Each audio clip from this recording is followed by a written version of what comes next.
They thought she was just a jogger until the HOA guards tried to grab her and she dropped all three like a CIA training demo gone wrong. "Stop there! Who the hell do you think you are?" That voice wasn't mine, nor was it a neighbor just yelling for no reason. It was directed squarely at my wife. She had her earbuds in, just finishing the third lap of her usual morning run when she heard it. My wife turned, confused, wondering if it was some kind of mistake. But no, the voice was pointed at her. A new face in an oversized security vest, arms crossed like he'd just caught a fugitive. "Welcome to Prodigy Tales. Make sure you like and subscribe for your top-notch HOA drama." "Excuse me?" she asked, pulling out one earbud. "How can I help you?" She looked more puzzled than anything, like a teacher correcting a student mid-lecture. The man stepped forward, sunglasses tilted, chewing like he was auditioning for a bad cop drama. "This is a no-running zone. You're trespassing," he declared, glancing over at another guard standing stiffly by the sidewalk, nodding like a malfunctioning bobblehead. "Now, let me be clear. We've lived here for 3 years. Not once has there been a no-running sign, policy, or complaint. My wife jogs the same route every morning, waves at the same old man watering his petunias, and even brings dog treats for the neighbor's beagle. But today was apparently a crime scene." She tried ignoring him and continued running, hoping it was some prank or misunderstanding. But no, they followed her. 2 uniformed HOA security guards with shiny new boots and clipboards like they were born for confrontation. She stopped again. "Seriously, I live here. I'm just running. I do this every morning." The second one finally spoke. "This is private property, ma'am. HOA rules state no unauthorized activity. We'll need to verify your identity." She laughed. Not a ha-ha laugh, the kind where you know someone's trying not to lose their temper. "Running is unauthorized now?" she asked. "I didn't know fresh air was legal."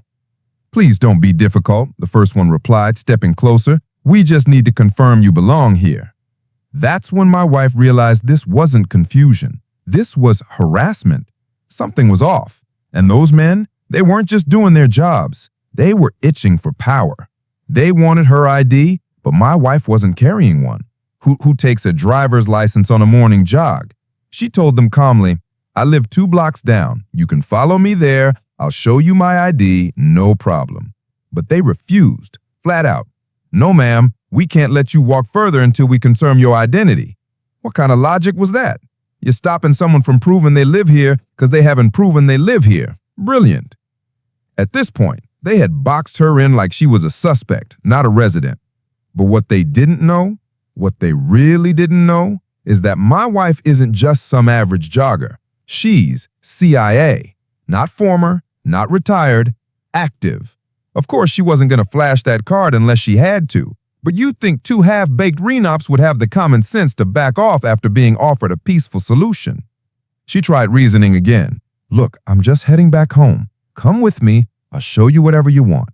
But they stepped closer, talking into their cheap walkie-talkies like they were preparing for a takedown. "We've got a non-compliant female suspect. Request backup." Backup? What was this, Call of Duty HOA edition? It was clear these guys were fresh hires, probably bored ex-mall security or military rejects trying to flex their little authority badges. And their boss? Clara, our neighborhood's infamous HOA president, a raging Karen with a Napoleon complex and an obsession with power. She was the type to report squirrels for violating noise ordinances. She hated my wife, for reasons as petty as her sports bra being too bright on morning runs. So of course, this wasn't random. This was planned. Clara had sent her new attack dogs to start a scene, but Clara didn't anticipate what would happen next. My wife warned them one last time, "If you don't follow me peacefully, you're going to have a problem." They laughed. One actually said, "What are you going to do, outrun us?" My wife smiled. Something like that.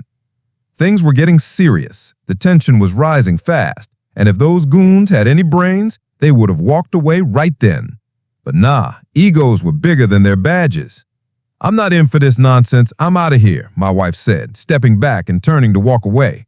She was done playing games, but one of the HOA guards, the stocky white guy with the buzz cut and neon vest, lunged at her and tried to grab her arm.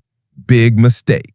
Before his fingers could tighten, she pivoted fast and slammed her palm into his chest launching him flat on his back like a sack of concrete. The clipboard flew out of his partner's hands. The bald black guard rushed in shouting, "Ma'am, don't make this worse for yourself." She didn't even blink. He swung to grab her, and she caught his wrist midair, twisted, and used his momentum to flip him face first into the grass like a training dummy. He groaned and stayed down. The third guard, a skinny guy probably fresh out of some low-budget security course, had been hanging back, but got bold seeing both his co-workers down. "You're in big trouble," he yelled, pulling out his radio. My wife walked calmly toward him. He reached for her shoulder and instantly regretted it. She ducked under his arm and tripped him with a clean sweep. He hit the sidewalk hard, rolling over and whimpering. A neighbor across the street gasped loud enough to be heard and raised her phone to record. My wife looked around calmly, adjusted her ponytail, and muttered, "I warned them."